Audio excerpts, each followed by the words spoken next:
Welcome to Spotlight on Onslow, a WAVQ radio special feature taking a look at issues and organizations in our community. Your host this morning is WAVQ's Kathy Clark. Jen Johnson is on the phone with us this morning. She's co-creator of Invisible Wounds of War, a project that worked with North Carolina veterans. We spoke earlier this year about the workshop and exhibit. Jen, give us an update on what happened. In September, we offered a writing workshop for a small group of veterans and also a photography workshop. And in the writing workshop, we asked them to write about their invisible wounds of war. I work as a counselor and writer and photographer, and I'm very aware that the media coverage these days with regards to veteran struggles focuses a lot on mental health diagnoses and all these labels. And so people walk around with a lot of misunderstanding and stereotypical ideas about what veterans are struggling with. And I really wanted to get beyond those mental health diagnoses and have a more personal conversation with a group of veterans. Let them tell us in their own words what it's like to struggle with invisible wounds of war. And the particular wounds that we were interested in learning about from these folks were psychological, moral, and spiritual injury. So we had them write about their psychological, spiritual, and moral injuries from war, and then we also invited them to write a letter of compassion to themselves, to imagine someone who loves them unconditionally, and imagine them writing this letter to them. So they wrote the letter from the perspective of someone who cares about them deeply. We also did this really interesting exercise during the writing workshop. We just said, let's brainstorm. Let's name the invisible wounds of war. Let's see if we can come up with 50 invisible wounds of war. And my intention in the beginning was just to get people brainstorming and kind of coming up with ideas about what to write about. But the list was so powerful, and sadly, it was easy for the group to come up with 50 invisible wounds, and it didn't take that long because, there are so many invisible wounds of war. This list ended up being so powerful that we ended up including that in the exhibit. Because it just speaks a lot from a very personal point of view to what these wounds are. We had the folks attend workshops. Not only did we have those who attended the workshop submit writing, but you did solicit writing from outside. What was the response to that? The response was not as great as we anticipated. Our goal when we started out was to collect 1,500 online writing submissions. And, I think we have a better understanding now that a lot of people kept saying, well, I'm not a writer, I can't write. And it was hard to communicate. We're not looking for writers. We're just looking for you to express in a few words what your wounds are. We ended up collecting maybe 55 online submissions and submissions from a few folks that we met at some veterans events in the community. The submissions that we got were incredibly powerful, and we did include those in the exhibit as well. Now, the exhibit not only included the writing, there was a photography portion of this project, and I understand that they say a picture is worth 1,000 words, and in a lot of those pictures were indeed worth 1,000 words. Tell me a little bit about the photography component. Yeah, that ended up being one of my favorite aspects of this because the images are so incredibly powerful and do speak volumes.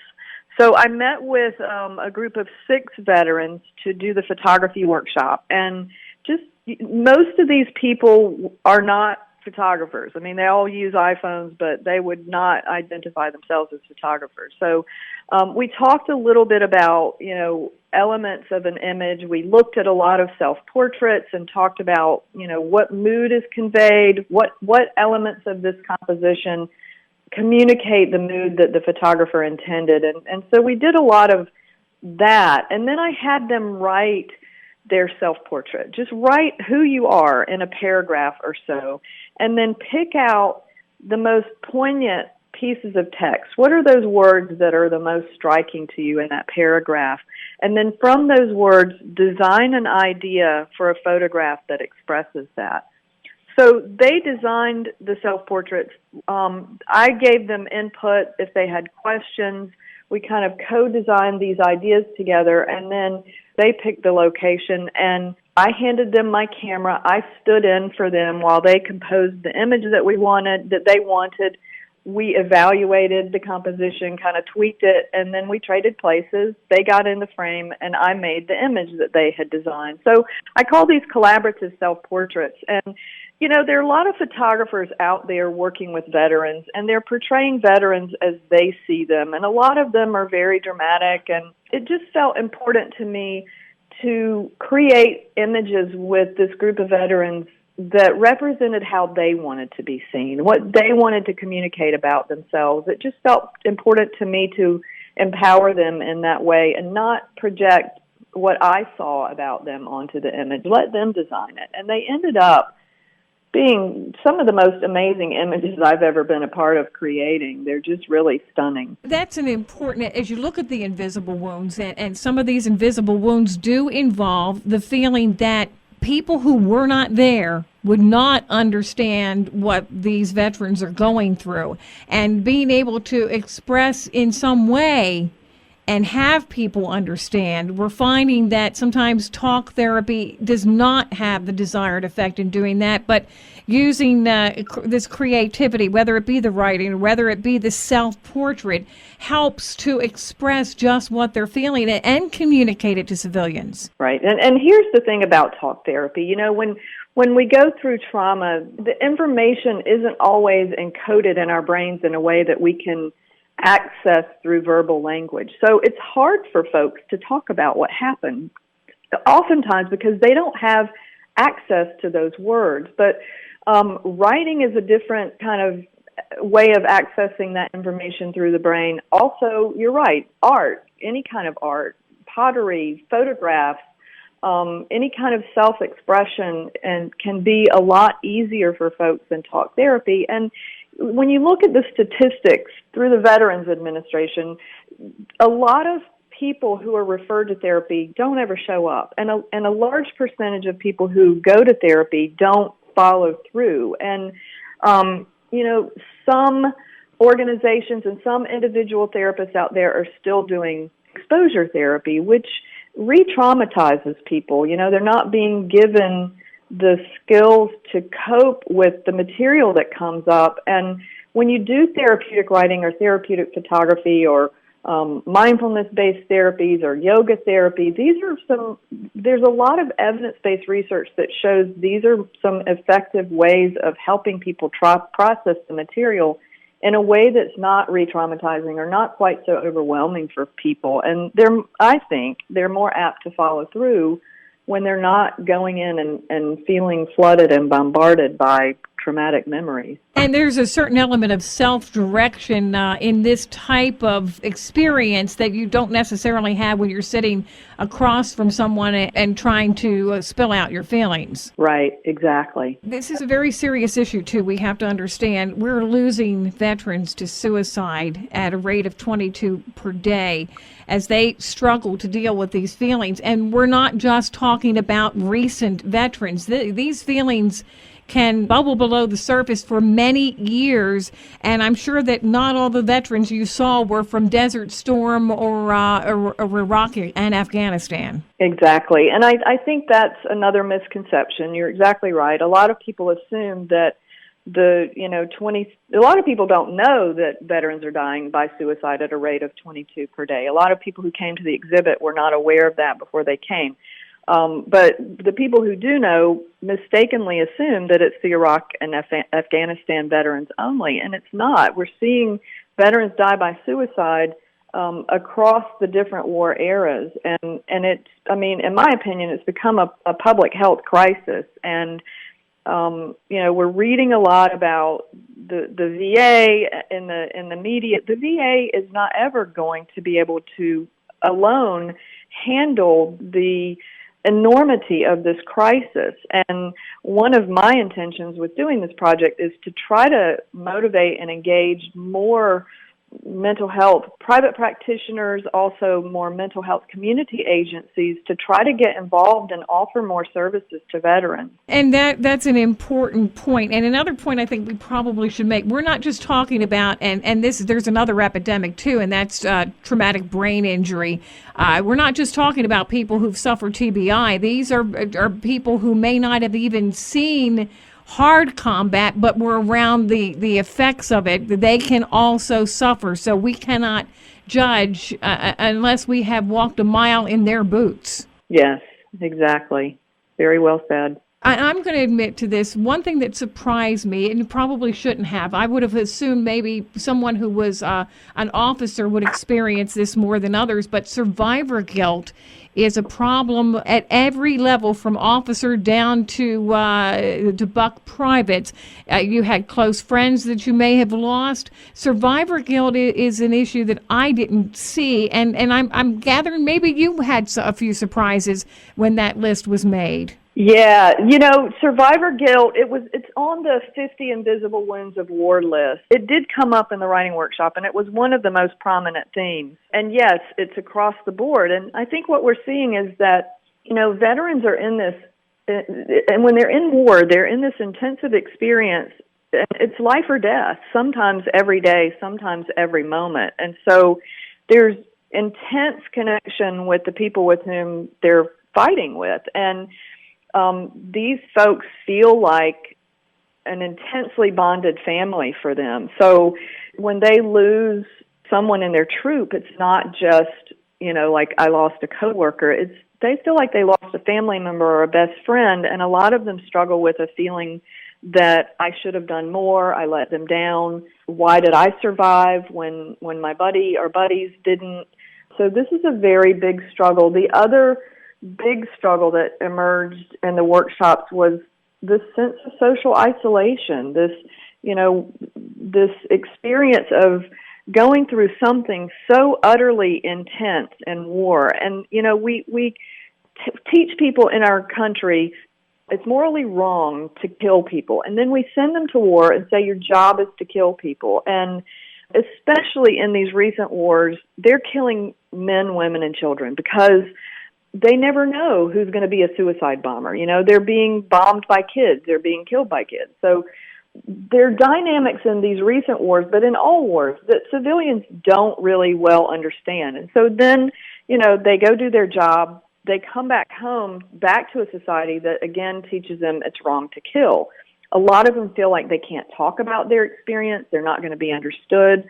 Many of them wrote on their, at some of these online submissions, one of them says, I've never talked to my family about war because they would never look at me the same again.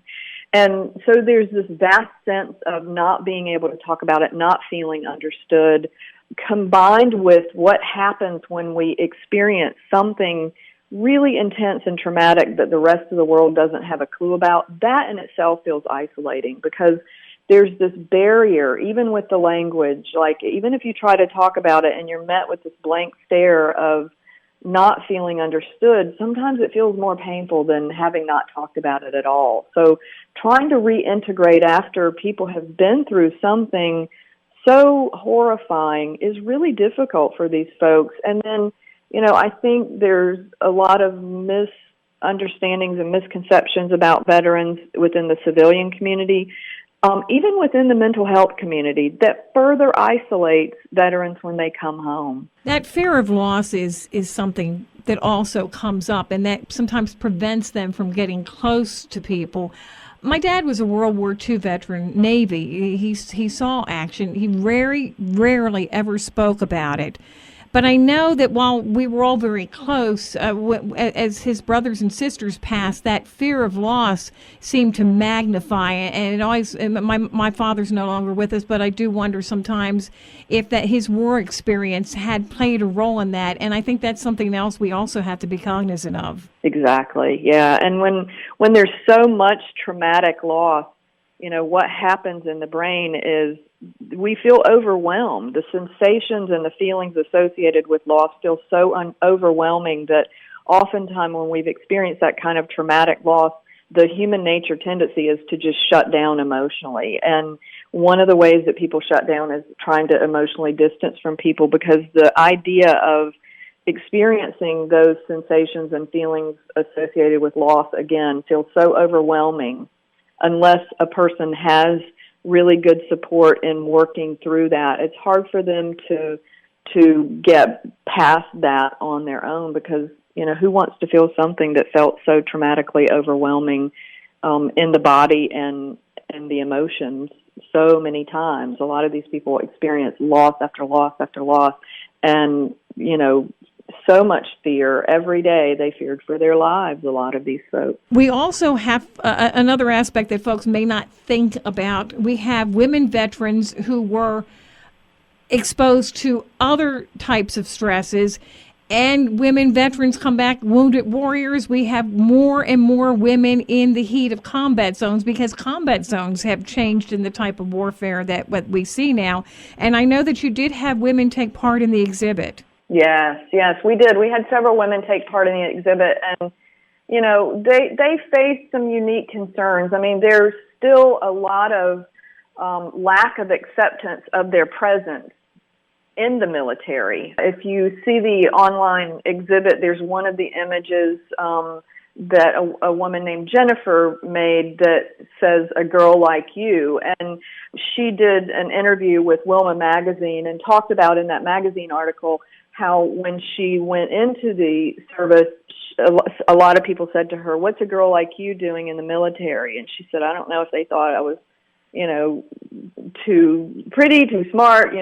She doesn't really know, but she just kept hearing that. And then she heard that again in response to some of her experiences related to military sexual trauma.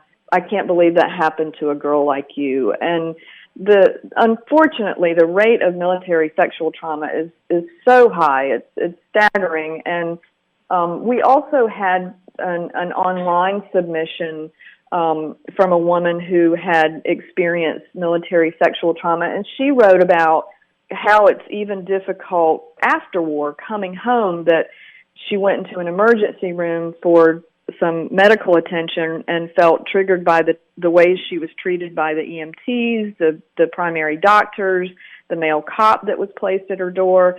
And the last sentences that she wrote is, "How the medical field treats victims sadly makes things so much worse and further triggers the suicide they're supposed to help prevent."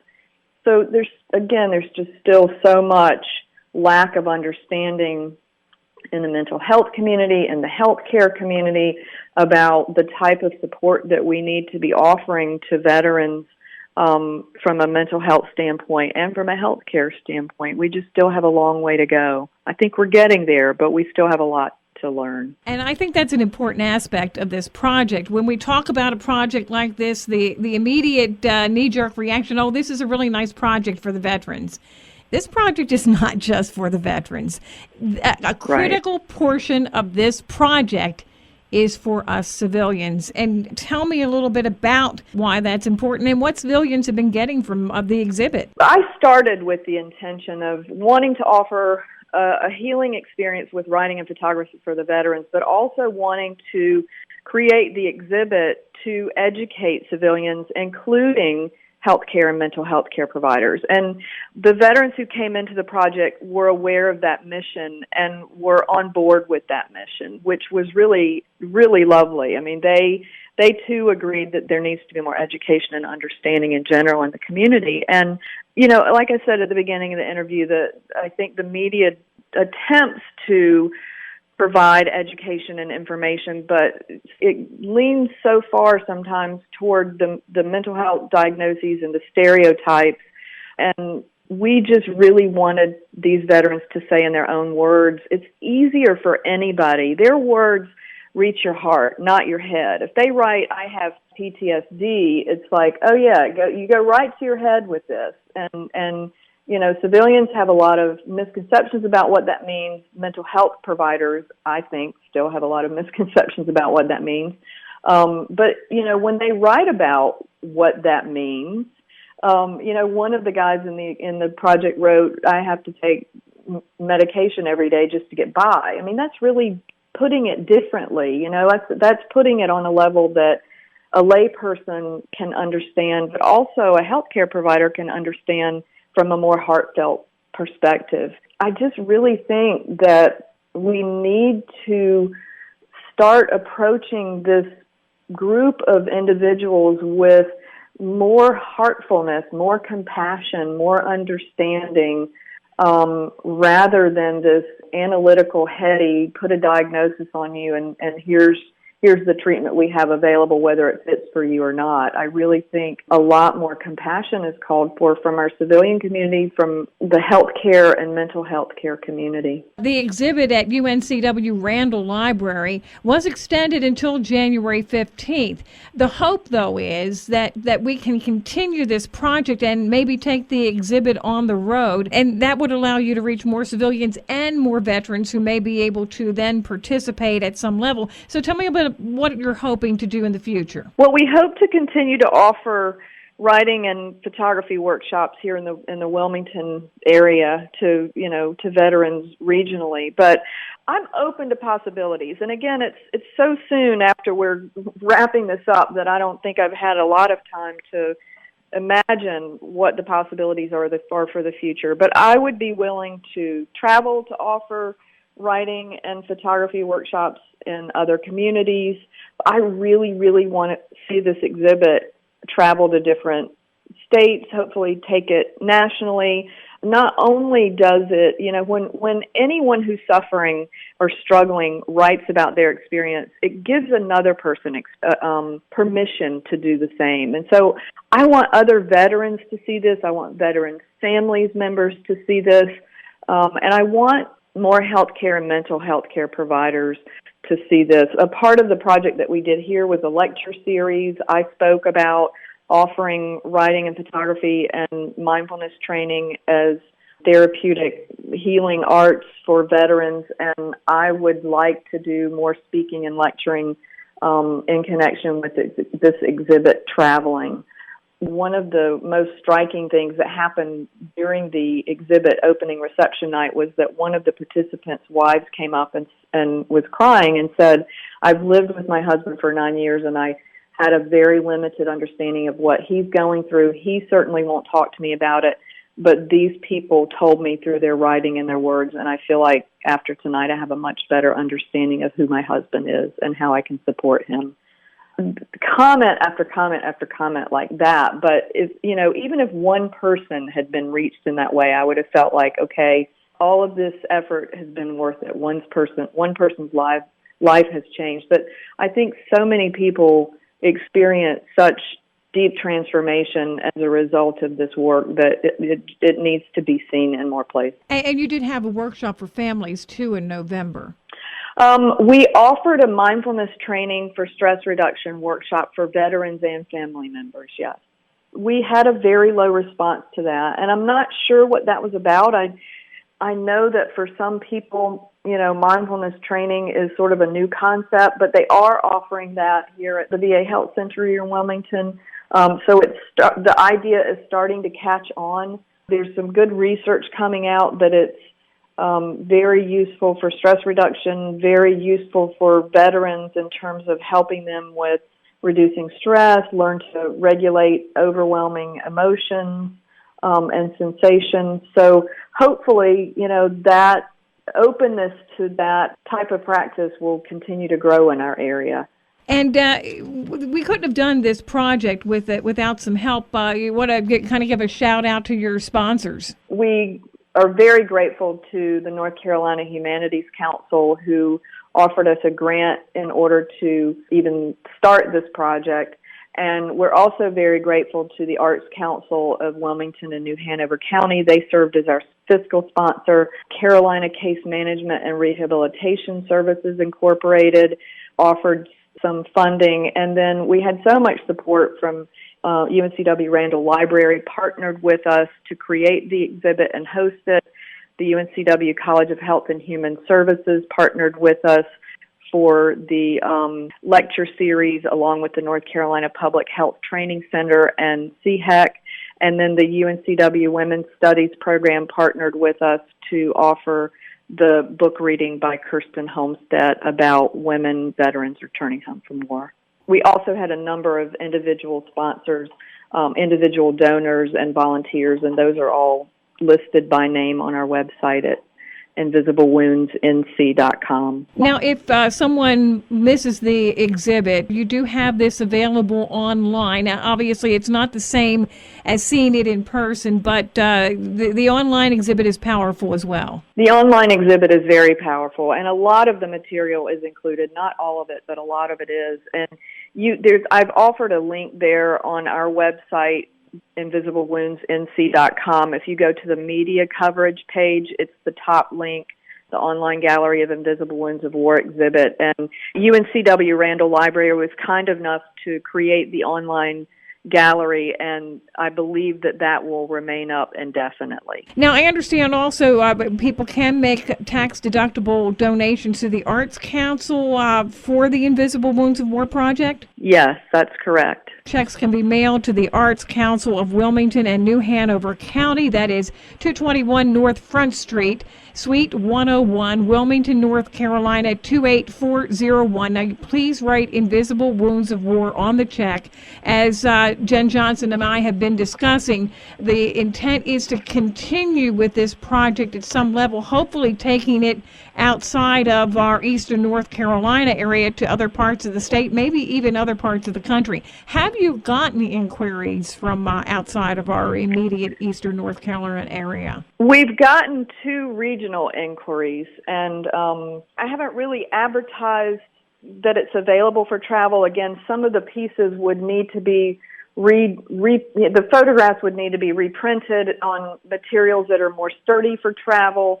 I don't think we really anticipated when we were planning this the response that we would get and the interest that we would get. And so we would need to redo some of the pieces of the art to make it travel sturdy, and then we would need to have shipping crates built to ship this material in so that it stays safe. And our first order of business is trying to secure funding to pay for redoing pieces of the exhibit to make it travel sturdy. And after we achieve that, then I will start doing some advertising to let folks statewide and beyond know that it's available for travel. Someone listening to this who thinks maybe they would be able to help in any of those regards, how would they contact you? Go to our website. There's a contact page on the website, and that email would come directly to me, Jen Johnson, and I'd love to hear from you. And we're again talking about the Invisible Wounds of War project, which culminated with the exhibit at UNCW Randall Library, also an exhibit that is available for all of us to see online.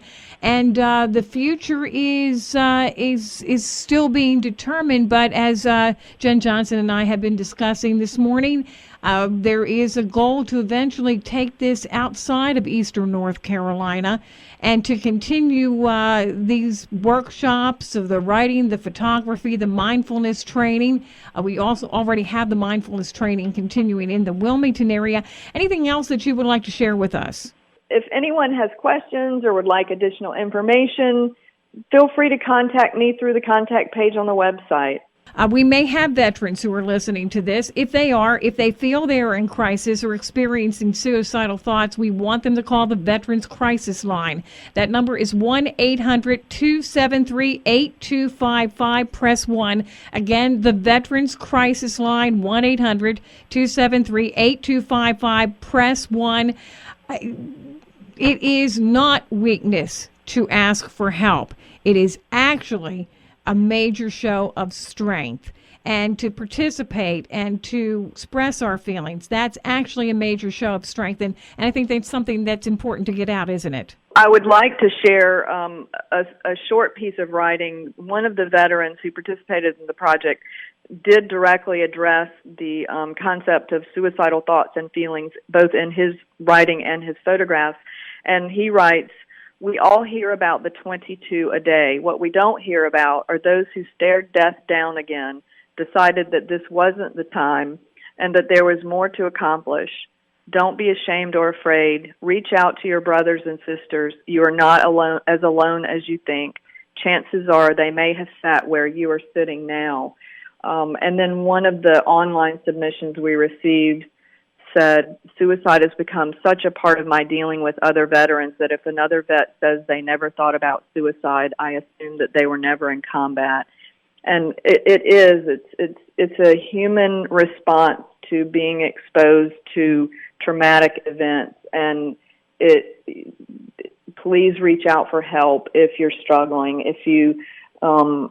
Please reach out to the Veterans Crisis Line, to a private counselor. If you're hesitant to do that, reach out to your brothers and sisters in arms, and as Brian encourages in his writing, and talk to someone. Let people help you. Let people help you get professional help. It does get better. It can get better. And as Brian says, I'm living proof. And we're going to give your website again if people want to contact you or get more information about the project. InvisibleWoundsNC, as in North Carolina.com. Thank you very much, Jen Johnson, for taking part in Spotlight on Onslow this morning. You've been listening to Spotlight on Onslow on WAVQ 1495.5 and worldwide at WAVQradio.com.